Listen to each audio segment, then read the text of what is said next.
Football? I think you mean Wendy ball. You see, rugby, now that's a real sport played by real men, not all these ballerinas in football that dive around all the time. None of these footballers would last a second in rugby union, mate. It's a proper sport played by proper men, all the lads getting together, playing the ruggers.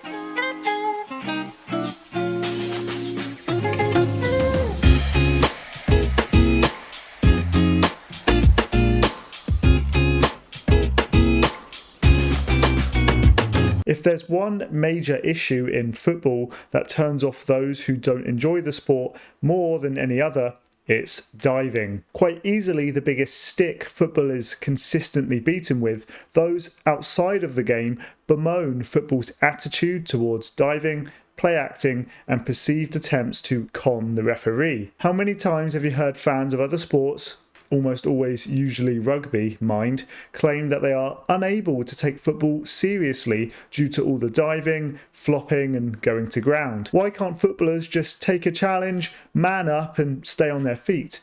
The answer to that question is infinitely more complicated than it first may appear. While many of the criticisms towards diving may be misguided or misunderstood, what cannot be argued is just how rife it is in the modern game. Tuning into any match at any level is a guarantee that you will see players falling over, throwing their arms up and taking a dive. Not only multiple times in a match, but possibly even multiple times in a single minute. Despite some players having more of a reputation for diving than others, all players do it.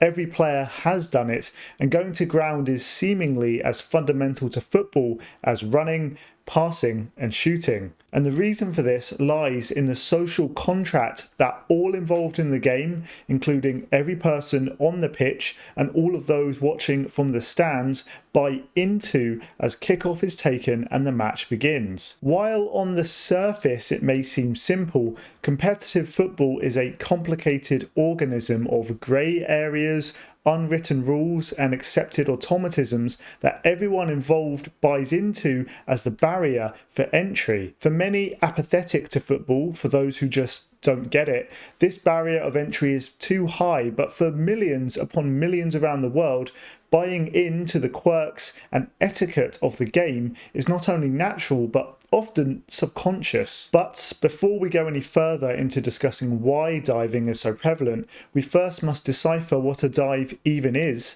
and even that question has substantially more nuance than you first may think. Broadly speaking, I would categorise diving into two distinct categories.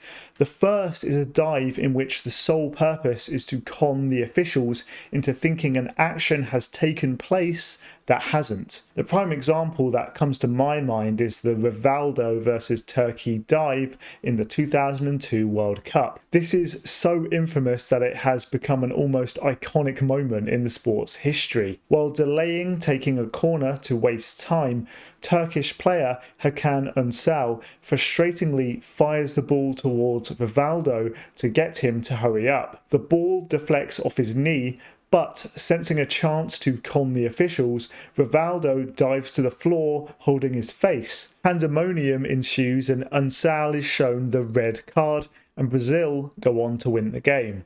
This is a blatant and indefensible dive, a blight against the sport and against what football should stand for. Quite clearly, the ball doesn't touch his face, yet Rivaldo's Oscar-winning performance is enough to con the officials who have missed the incident. There is no interpretation here, there is no area for argument, it's blatant simulation to deceive. For any Brazilians watching who are infuriated that this is the example I've picked, well, look, just don't be. I'm sure everyone watching this right now can think of another example of another player on another team whose act of simulation would fit right into this category. However, out of all the many dives you will see time and time again in a football match, I'd argue that these ones, the clear-cut, the no-brainer, the indefensible, are actually quite few and far between. Because you see, it's the other type of dive, the one we see all the time, where things get much, much murkier. Before we begin, I'd like you to imagine that you're walking down the street. If you're from the UK, the street you're walking down will almost certainly be cracked and bumpy. Let's say you're looking at your phone, maybe you've just finished watching a video and are about to hit subscribe to this channel, and you trip over a loose piece of concrete jutting out from the ground. A situation I'm sure everyone is familiar with, almost always ends in the same way. You stumble forward, your body fights to regain balance, and you stay on your feet. You awkwardly look back at the path and you shake your head, or if you're really cool, you play it off like nothing actually happened or that you somehow even meant to do it. The point is, for regular people, staying on your feet when being unexpectedly tripped, shoved, or knocked off balance is natural. Where it can, the human body instinctually kicks in to prevent yourself from falling to the ground and avoiding possible further damage to something other than your ego. And of course, this goes doubly so for professional athletes who are more flexible, are in better shape, and have better reaction times. And now, with that in mind, let's have a look at a few examples. Chelsea 1, Fulham 0 in the Premier League, Jan 13th, 2024. Palmer feeds Sterling in between the lines, who receives inside the box. Drawing in Fulham defender Issa Diop, he fakes to shoot and then cuts inside. Both of Sterling's feet leave the floor, he lands flat on his front on the ground, he looks towards the referee and shrugs his shoulders with his arms out. The ref blows for a penalty. Okay. Let's break this down. Is this a dive by Raheem Sterling? Undoubtedly, yes. Diop makes minimal contact boot on boot with Sterling's right foot. Sterling goes flying through the air, arched back, both feet off the ground, and lands flat on his front. The contact made by Diop is not even close to causing this chaotic physical response. Sterling isn't even moving especially quickly, and I'd summarise could, if he wanted to, fight to regain balance and stay on his feet. Okay, but is it a foul? Well, also yes. Diop is tricked by Sterling's fake shot and chops inside and dives in to win a ball which has long been shifted past him. As Sterling flashes by, Diop impedes Sterling without getting anywhere near the football. Is it an impediment worthy of causing another adult human being to lift from both feet and fall flat on the ground? Of course not. But it's still an impediment and a foul all the same. So here we have a situation where it is both a dive by Sterling and a foul on Sterling. Hopefully you're now understanding the grey area I was mentioning earlier, but it can get even more unclear. Manchester City versus Manchester United. Rashford is thread a through ball and latches onto it. Kyle Walker puts the burners on to try and catch him. Rashford is ahead of Walker and is closer to the ball. Walker makes first contact, grabbing Rashford's arm with his hand. Rashford tumbles down onto one knee, then the other, and spins 180 degrees on the ground to look back at the referee. Walker emerges with the football. Is this a dive? Absolutely. The absolute minimal contact from Walker is nowhere near enough to cause Rashford to tumble to the floor, even at the blistering speed both men are running at. Is it a foul? Probably not. Although Walker impedes Rashford and isn't anywhere near the ball, it's probably not quite enough of an impediment to be deemed a foul, and I think most people would agree that it would have been a very soft one to give. So it's a dive and it's not a foul. So Rashford should be booked then. Section 12.3 of the IFAB's Laws of the Game state that a yellow card should be shown if a player attempts to deceive the referee, e.g. feigning an injury or pretending to have been fouled. And there it is. There's a third element to all of this. Is it a dive? Yes. Is it a foul? No. But has Rashford attempted to deceive the referee? Is he pretending to have been fouled? I'd argue no, he isn't. And it's in here that the act of diving or simulation in football reaches its most intricate And it's here where the prevalence of diving in the game becomes clear. Because Rashford hasn't gone down here pretending to have been fouled when he hasn't been. He hasn't gone down necessarily to deceive. Rashford goes to ground because he believes he has been fouled and he believes he has been impeded unfairly. The referee disagrees with Rashford's opinion, much to his frustration, but it's not an act to attempt to con the referee or to cheat. In both examples shown so far, the commonality between them is that both men immediately look towards the referee once they've tumbled to the floor, because that's what diving in football is. It's just the quickest and most efficient way of communicating to the official that you feel you have been impeded, and for them to have to make the decision on whether or not they agree. In the same way a ball is deflected off a front pad in cricket and all the outfielders turn and scream and wave their hands towards the umpire, diving is an appeal to the official that a situation requires their input. Maybe you're screaming at the screen right now affirming that this shouldn't be the case,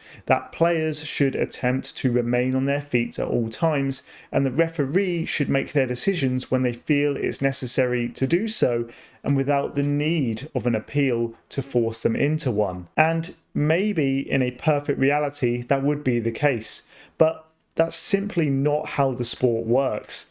There is so much going on during a football match at any given moment. 22 players, all sprinting around, colliding, pushing, pulling and grabbing each other.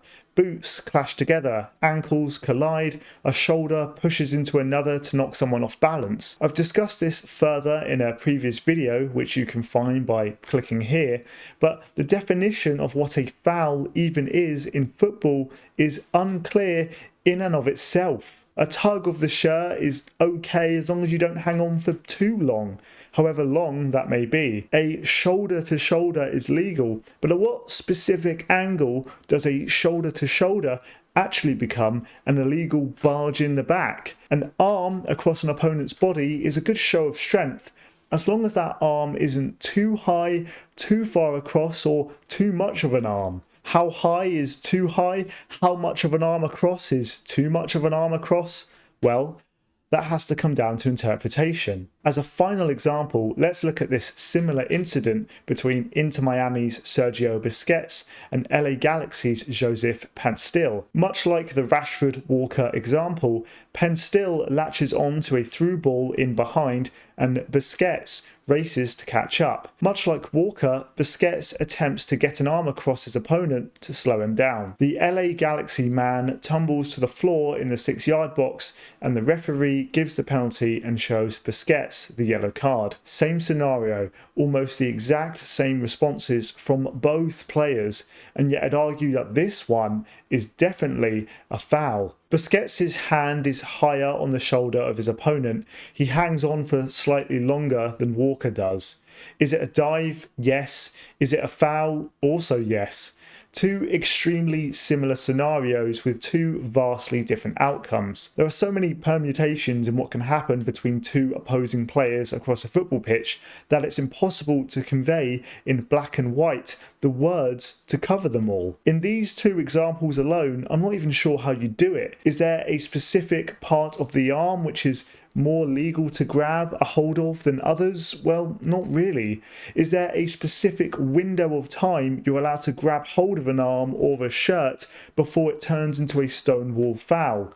Again, not really. The simple, albeit unsatisfying, explanation here is that one of these simply feels more like a foul than the other. It's an unnerving and wishy-washy, confusing grey area, but this is how football officiating works. It always has done and always will do. And so players go down as it's just the easiest way to convey wrongdoing to the referee and force them into a decision. Romantics out there may argue that there's a better solution. There is a world in which the IFAB can clamp down on diving and encourage officials to give more decisions more frequently without the need for an appeal.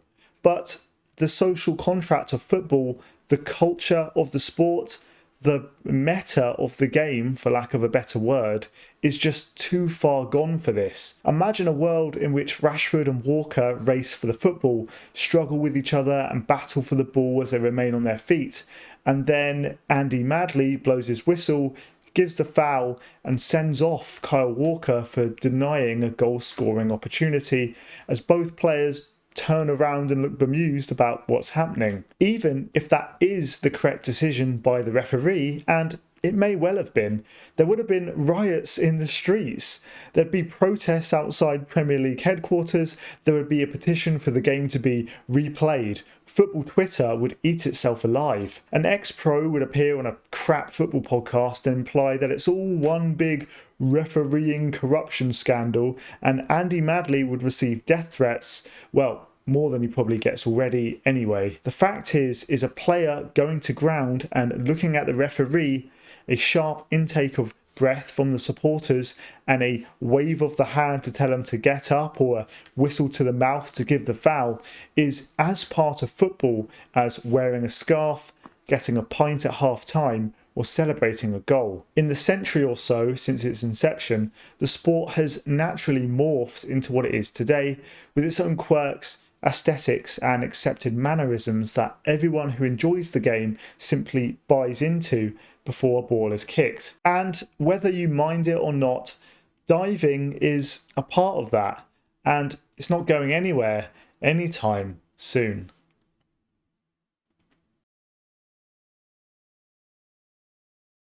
And that's another thing about rugby. It's just a proper sport played by proper men. All the lads getting together, tossing the pill about, proper rugby lads, no diving, no play acting, just real men